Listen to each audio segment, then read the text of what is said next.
joining us now, Garrett Exner. Garrett is a 14-year veteran of the U.S. Marine Corps and a Marine Raider. He was deployed to Iraq, North Africa, East Africa, and the South Pacific. He's now an adjunct fellow at the Hudson Institute. Garrett, great to have you on. What's your reaction to that report? We're seeing reports that the Israeli cabinet is meeting right now at this hour about the possible hostage deal. What do you think? I think overall what we know about this deal is a net positive. I think there's good and bad in it, and there's varying opinions from a lot of experts here in D.C. and around the world. But overall, it seems like the right thing to do. There's some bad there, some risk that the IDF will have to take. That an operational pause is going to allow Hamas to reorganize and regroup, reposition themselves for a stiffer fight going forward for the IDF. But on the positive side, this is 50 lives, 50 families that are going to be reunited.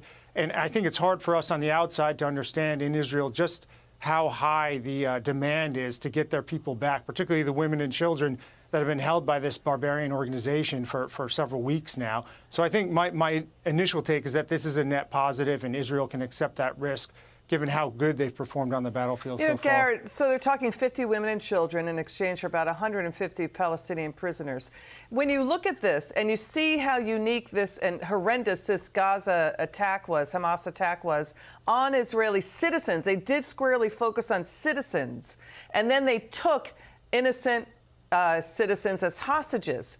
What was the strategy here by Hamas? Did they want somebody that is a Palestinian prisoner? And is that why they did the kidnapping? I think they did the kidnapping to prevent Israel from going in too hard into Gaza City. They were going to hold these people in basements and tunnels underneath the city.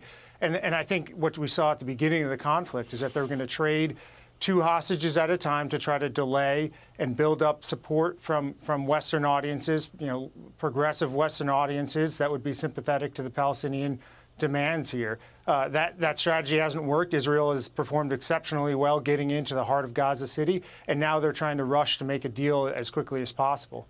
This report coming in, Iranian-backed militants used close-range ballistic missiles to attack U.S. forces at an Iraq air base. There have been 66 attacks since 10/7, injuring 62 U.S. troops, but the deputy Pentagon press secretary says, quote, "We have days sometimes where we don't have attacks." Is that good enough? Plus, she didn't rule out a pullback of U.S. surveillance in Gaza as part of the hostage deal. Is this good enough? I think it's nowhere near good enough. The only reason they responded to the most recent attack at Al-Assad Air Base is because there happened to be an AC-130 overhead at the time of the attack that saw the 3 individuals firing the rockets and was able to fire back on them. If it wasn't for that AC-130 gunship up there, there would be no response, just like there's been very little response or a very muted response from this administration. They at times will say the right things in supporting Israel, but they're effectively doing nothing to counter Iran. And I think Iran knows that they've got the administration right where they want them. It's really unfortunate. It's an unacceptable situation, and we're all accepting it. Garrett, do we know about the American hostages? Will they be released? I think with the number being so high of children, I know the youngest hostage that we're talking about from the American side is 3 years old, and I think we are very hopeful that that child will be released. So,